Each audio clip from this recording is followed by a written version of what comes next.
How to download and install the Microsoft Authenticator app on Android. Hey everybody, in this tutorial I'll show you guys how you can easily get the Microsoft Authenticator app.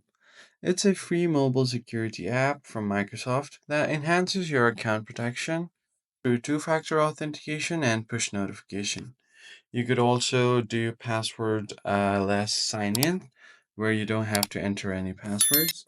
So the first thing you do is open up your Google Play Store or App Store.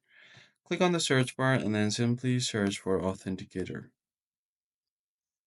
Hit enter and you'll find different kind of authenticator apps right here. The first one is Google Authenticator, and right below that you will have your Microsoft Authenticator app.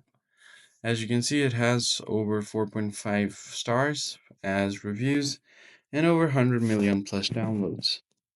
Now to get the app, just tap on this install button and it will start downloading the application on your phone. Now some of its key features are you could get a time-based one-time password like OTP and push-based authentication, biometric and PIN protection as well. You'll have cloud backup and account recovery. So once you have installed the application, just open it up, log into your Microsoft account, and you'll be good to go. I hope this tutorial was helpful. I'll catch you on the next one.